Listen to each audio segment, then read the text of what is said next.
तो hello friends, स्वागत है आप सभी का king study group of channels पर। मेरा नाम है किंग और आज हम लोग देखने वाले हैं हमारा स्मॉल शॉर्ट्स का पार्ट 7, जिसमें हम लोग देखने वाले हैं क्लास 11th का फिजिक्स का mechanical properties of solids chapter का। आज ये हमारा लास्ट पार्ट है। इसके बाद का जो पार्ट आएगा वो हमारा फॉर्मूला बेस्ड होगा। थ्योरी यानी कि हमारा खत्म हो चुका है। इसके बाद का जो पार्ट है वो मेरा फॉर्मूला होगा और बहुत सारा क्वेश्चन हम अपने पार्ट्स में करते जाएंगे। जैसे जो मेरा 9th और 10th वाला जो स्मॉल शॉर्ट्स का पार्ट बनेगा उसमें हम लोग बहुत सारे क्वेश्चंस प्रैक्टिस करेंगे जो जेई मेंस के होंगे, जेई एडवांस के होंगे और भी सीबीएसई के स्कूल्स में होंगे। तो देर ना करते हुए स्टार्ट करते हैं। आज का हमारा जो पहला टॉपिक है वो है हमारा application of elastic behaviour of solid. Application of elastic behaviour of solid ये हम लोग को क्या बताता है कि जब भी हमारा जो ब्रिज बड़े बड़े बनते हैं, इससे पहले एक प्रैक्टिकल में आपको बता देता हूँ। आप देख सकते हैं ये मेरे पास मेरा एक पेपर है। ये एक पेपर मैंने लिया है। ये पेपर जो है जब मैं इसको इधर से रख रहा हूँ, ये क्या हो रहा है, पेपर हल्का सा बेंड हो रहा है। अगर आप ध्यान से देखो तो पेपर हल्का सा क्या हो रहा है, बेंड हो रहा है। पेपर मेरा बेंड होता है, हल्का सा क्या हो रहा है, बेंड हो रहा है। और जब मैं इस पेपर का स्ट्रक्चर बदल देता हूँ, अब इसमें देख लिया बेंड हो रहा है। अब दूसरा देखते हैं। जब मैं इस पेपर को इस तरीके से रखता हूँ, अब ये बेंड नहीं हो रहा है। अब मैं इस पर कुछ वेट भी रख सकता हूँ। मैंने इस पर क्या किया, कुछ वेट भी रखा, तो अब ये पेपर उस तरीके से बेंड नहीं हो रहा है। वो क्यों हुआ? वो इसके स्ट्रक्चर के कारण हुआ। तो application of elastic behaviour of solid हमें यही बताता है कि जब भी बड़े बड़े ब्रिज बनते हैं तो उसका जो रॉड होता है, उस रॉड का कितना मतलब कि है कैपेसिटी, वो कितना है कि वो झेल सकता है, उसका इलोंगेशन किस हिसाब से है, कितना उसका मतलब यंग्स मॉड्यूलस कितना में है और किस तरीके से बनाया गया। इन्हीं सब चीज़ों का ध्यान नहीं रखा जाता है। इसलिए हमारे देश में बहुत सारे ब्रिजेस टूटते हैं, क्योंकि उसमें रॉड का जो इलोंगेशन मतलब उसका जो इलोंगेट करने का जो क्षमता होता है उसको ध्यान में नहीं रखा जाता है। उस कारण ये सब टूट जाता है। तो इससे कभी आज तक क्वेश्चन आया नहीं है किसी भी मतलब फील्ड में, लेकिन आगे आ सकता है। उसके लिए आपको इसका भी जानना जरूरी है। बस आप इसका फॉर्मूला एक बार याद रखें। इसमें जो W है वो वेट है। W क्या है, इसमें वेट है। जो L है मेरा वो लेंथ है। 4 तो 4 होता है। B यहाँ पे ब्रेथ हो गया। D इसका डेप्थ है, मतलब कि उस जो रॉड का जो डेप्थ होगा वो है। और Y यानी कि ये जो है इसको तो हम लोग जानते हैं, ये क्या है हमारा यंग्स मॉड्यूलस है। तो ज्यादा देर न करते आगे देखते हैं। Analogy of rod and spring जो हम लोग को बताता है कि अगर हमें रॉड का कोई क्वेश्चन आए, मतलब कोई भी क्वेश्चन अगर रॉड का दिया हो तो उसको हम लोग स्प्रिंग कंसीडर करके किस तरीके से बना सकते हैं, दोनों में कॉमन पॉइंट का इसमें बात किया जाएगा। तो देर न करते स्टार्ट करते हैं। जो मेरा रॉड है उसमें मेरा जो यंग्स मॉड्यूलस है, यंग्स मॉड्यूलस बराबर F इंटू एल बटे ए इंटू डेल्टा एल होता है। और जो मेरा एफ आर है यानी कि जो फोर्स आता है वो क्या आता है, माइनस या इंटू ए बटे एल। और यहाँ पे क्या है, डेल्टा एल। ये क्या हुआ, यहाँ पे मल्टीप्लाई में मेरा है डेल्टा एल। और जो स्प्रिंग का फोर्स आता है, स्प्रिंग का जो फोर्स होता है वो क्या लिखते हैं हम लोग, माइनस के एक्स। तो जो x है यहाँ पे वो क्या है, डेल्टा एल है। और जो k है यहाँ पे वो क्या है, यंग्स मॉड्यूल, ये Young's modulus into area a into length l। यानी कि जो k है, k बराबर यहाँ पे क्या हो गया मेरा, k बराबर या बटे l। k का वैल्यू हमको मिल गया यहाँ से। देखिए क्या होता है, y यानी कि यंग्स मॉड्यूलस इंटू एरिया बटे लेंथ।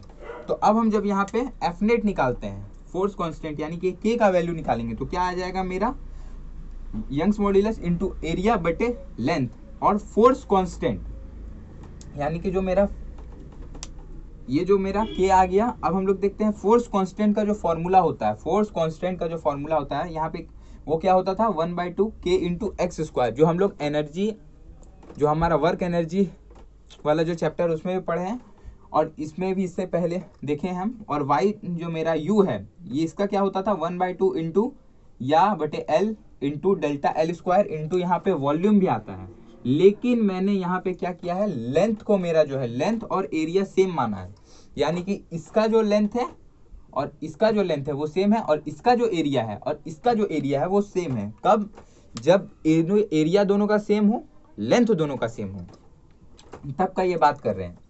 अब हम क्या करते हैं, इसमें जो है हम देख चुके हैं कि दोनों का जो फॉर्मूला है वो मेरा सेम होता है, एनर्जी का भी फॉर्मूला दोनों का सेम होता है। और आगे हम लोग देखते हैं सीरीज कॉम्बिनेशन। इसका सीरीज कॉम्बिनेशन हम लोग देखते हैं, किसका, analogy of rod and spring का सीरीज कॉम्बिनेशन देखेंगे, पैरेलल कॉम्बिनेशन देखेंगे। तो सीरीज कॉम्बिनेशन में क्या होता है, मेरा स्ट्रेस सेम होता है और इलोंगेशन डिफरेंट होता है, और पैरेलल कॉम्बिनेशन में स्ट्रेस डिफरेंट होता है और इलोंगेशन सेम होता है। इतना दूर समझ में आ गया? क्या बोले, सीरीज कॉम्बिनेशन में stress same, elongation different, parallel combination में जो मेरा स्ट्रेस है वो डिफरेंट और जो इलोंगेशन है वो सेम। तो अब हम लोग लेट्स कंसीडर, और जो मेरा बात है सीरीज कॉम्बिनेशन बोलते किसको है वो भी ध्यान में, जब मैं इन दोनों रॉड को इस तरीके से जोड़ता हूँ, वो सीरीज हो गया, और जब मैं इस तरीके से रखा हूँ, इस तरीके से वो क्या हो गया, पैरेलल हो गया। ये पैरेलल, ये सीरीज। अब मैं यहाँ पे 2 रॉड ले रहा हूँ, यहाँ फिगर की मदद से, यहाँ पे मैंने 2 रॉड लिया है, लेंथ L है इसका, इस रॉड को लिया है, लेंथ L है इसका, यहाँ पे इससे ये जुड़ा हुआ है। अब मैं इसको क्या कर रहा हूँ, यंग्स मॉड्यूलस या है A मेरा, यहाँ पे एरिया 1 y2 बटे A2, मतलब यंग्स, यहाँ पे दूसरा का यंग्स मॉड्यूलस यानी कि y2, यानी कि एरिया यहाँ पे 2, और यहाँ पे F फोर्स लग रहा है, क्या F फोर्स लग रहा है इस रॉड में। ये एक अलग रॉड है, इसको आप मान सकते हैं, और एक यहाँ पे रॉड। इन दोनों को क्या किया गया, पैरेलल कॉम्बिनेशन में इस तरीके से जोड़ा गया। और अब ये जो मेरा स्प्रिंग है, उसी तरीके से हमने 2 स्प्रिंग भी लिया है। एक ये स्प्रिंग मेरा K1, स्प्रिंग कांस्टेंट K1, और एक जो स्प्रिंग कांस्टेंट है वो K2 है। तो हम लोगों ने इससे पहले क्या देखा कि K का जो वैल्यू है वो क्या होता है, YA बटे L। तो यहाँ पे K1 का वैल्यू क्या हुआ, आया Y1 इंटू A1 बटे L1, और K2 का वैल्यू आया Y2 इंटू A2 बटे L2। तो अब जब हम लोग यहाँ पे K इक्विवेलेंट निकालेंगे, तो K इक्विवेलेंट मेरा क्या होगा, ध्यान से देखें, K1 into K2, K1 into K2, ये मेरा K इक्विवेलेंट है। तो K इक्विवेलेंट में K1 का वैल्यू मेरा क्या है, YA बटे L, यहाँ पे यानी कि 2YA इंटू Y2 बटे Y1 plus Y2। K equivalent जब हम निकालते हैं, तब K इक्विवेलेंट जब निकालते हैं, K1 इंटू K2, K1 होता है, और यहाँ पे दोनों का जोड़ दिया। इसके बाद हम लोग देखते हैं हमारा पैरेलल कॉम्बिनेशन। तो पैरेलल कॉम्बिनेशन क्या होता है, स्ट्रेस इसमें डिफरेंट होता है, इलोंगेशन सेम होता है। ये हो गया मेरा पैरेलल कॉम्बिनेशन। ये एक रॉड है इस तरीके से लिया हुआ, और ये 2 मेरा क्या है, स्प्रिंग है, एक स्प्रिंग ये, एक स्प्रिंग ये। तो इस रॉड का कुछ एरिया है A1, और इसका लेंथ है L1, और इसका यंग्स मॉड्यूलस Y1, और यहाँ पे जो है दोबारा A2, यहाँ पे A2 होगा, 1 मिनट, A2, L2 और Y2। ये क्या हुआ इस रॉड का। अब हम लोग देखते हैं इसमें क्या, इसका K इक्विवेलेंट क्या आता है, K1 प्लस K2। तो हमको पता है इसमें K1 का वैल्यू मेरा क्या होगा, Y1 इंटू A1 बटे L1 plus Y2 into A2 बटे L2। ये मेरा वैल्यू हो जाएगा। दोनों को जब हम जोड़ेंगे तो K इक्विवेलेंट, Y इक्विवेलेंट का मेरा फॉर्मूला क्या आएगा, A1 बटे L1 प्लस A2 बटे L2। और इसमें क्या हो रहा है, एरिया मेरा A1 बराबर A2, यानी कि एरिया सेम है, एरिया भी सेम है, लेंथ भी सेम है दोनों का। L is equal to L1 is equal to L2, और Y इक्विवेलेंट जो मेरा आ रहा है वो क्या आया, Y1 प्लस Y2 बाई 2। जब मैं क्या कर रहा हूं, Y इक्विवेलेंट निकाल रहा हूं, तो Y1 प्लस Y2 बाई 2, इसमें मेरा Y इक्विवेलेंट ये आया, इसमें मेरा Y इक्विवेलेंट क्या है, 2Y1 इंटू Y2 बटे Y1 प्लस Y2। ये मेरा किसके लिए, सीरीज कॉम्बिनेशन में Y इक्विवेलेंट का फॉर्मूला ये होता है, और पैरेलल कॉम्बिनेशन में Y इक्विवेलेंट का फॉर्मूला ये होता है। इसको हम लोग ध्यान में रखेंगे। अब आते हैं हमारा मेन टॉपिक जो आज का है, जो बहुत ज्यादा इंपॉर्टेंट है, जो किसी भी क्वेश्चन में हम लोग का हेल्प करेगा। सपोज दैट जब हम लोग को एक रॉड दिया हुआ है, ये मेरा रॉड है, इस पर आगे से एक फोर्स लग रहा है, एक फोर्स इसको आगे खींच रहा है, एक फोर्स इसको पीछे खींच रहा है। जब दोनों साइड से फोर्स लगाते हैं तो इसका जो डेल्टा एल है, जो इलोंगेशन है, वो क्या आना चाहिए। नॉर्मल केस में जब हम लोग देखते हैं कि एक साइड से फोर्स लगता है तो डेल्टा एल बराबर एफ इंटू एल बटे या होता है, ये होता है। लेकिन जब हम लोग देखते हैं डेल्टा एल बराबर, जब दोनों साइड से फोर्स लगेगा तो हम लोग क्या करते हैं, फोर्स का एवरेज लेंगे। क्या लेंगे, फोर्स का एवरेज। तो फोर्स का एवरेज मेरा क्या होगा, F1 प्लस F2। क्यों होगा, क्योंकि दोनों अलग अलग में है, दोनों क्या है, अलग डायरेक्शन में लग रहा है, इसीलिए F1 प्लस F2 बाई 2, ये हुआ मेरा फोर्स का फॉर्मूला, इंटू एल बटे या।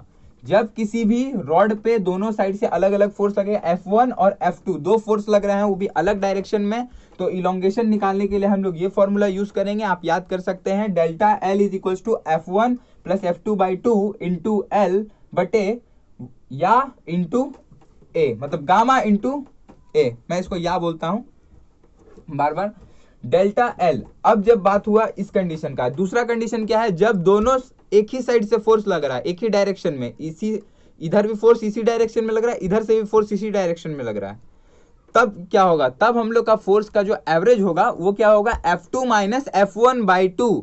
इसमें क्यों हो रहा है, क्योंकि दोनों एक ही डायरेक्शन में फोर्स लग रहा है, एक ही डायरेक्शन में जब फोर्स लगे, F2 minus F1 by 2 into L बटे या, यानी कि यंग्स मॉड्यूलस इंटू ए। ये कब होता है फॉर्मूला, जब एक ही डायरेक्शन में किसी रॉड पे फोर्स लगेगा, तब हम लोग इलोंगेशन निकालने के लिए, डेल्टा एल निकालने के लिए इस फॉर्मूला का यूज करेंगे। उसके बाद जो मेरा सबसे इंपॉर्टेंट, मतलब वीवीआई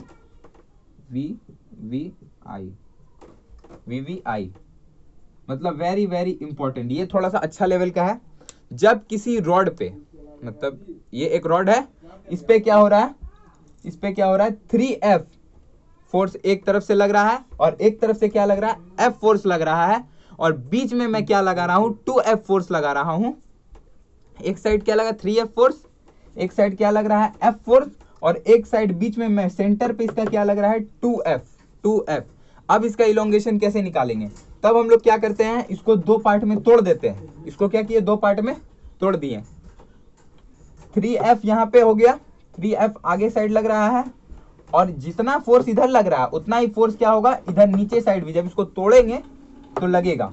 और जो F फोर्स है मेरा, इधर कितना लगा, F फोर्स, तो इधर भी नीचे में क्या लगेगा, F फोर्स। और ये पूरा इसका रॉड का जो लेंथ था वो L था, पूरा रॉड का लेंथ L था। तो अब जब इसको तोड़ेंगे तो दोनों का लेंथ क्या होगा, L बाई 2 हो गया दोनों का लेंथ।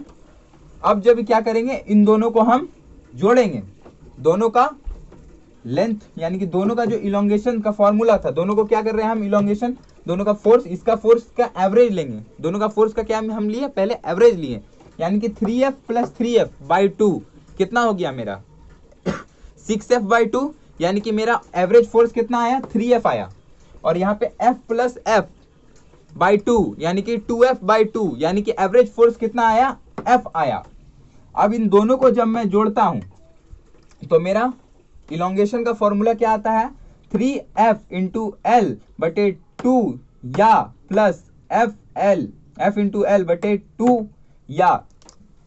2 यहाँ पे क्यों आ रहा है, क्योंकि लेंथ जो है मेरा हाफ हो गया, लेंथ क्या हो गया, आधा हो गया, यानी कि L बाई 2 यहाँ पे लेंगे, यहाँ पे L बाई 2, यहाँ पे सिर्फ L ले रहे थे। क्यों, क्योंकि ये एक रॉड था, यहाँ पे क्या हो रहा है, रॉड टुकड़ों में बट गया, दो पार्ट में डिवाइड हो गया।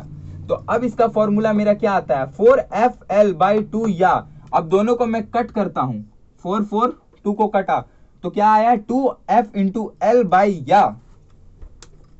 तो जब भी कभी ऐसा क्वेश्चन आए तो हम लोग इस फॉर्मूला का यूज करेंगे, किसका, 2 इंटू FL बाई बटे या। ये हम लोग का सबसे इंपॉर्टेंट था, इस फॉर्मूला को आप देख सकते हैं, बाकी अगर नहीं भी है तो उसका उतना दिक्कत नहीं है, ये सबसे इंपॉर्टेंट है, आप इसको एक बार देख लें। आशा करता हूँ आपको वीडियो पसंद आए। अब मिलते हैं हम लोग नेक्स्ट वीडियो में, जिसमें हम लोग पूरा का पूरा चैप्टर का फॉर्मूला रिवीजन करेंगे। Thank you.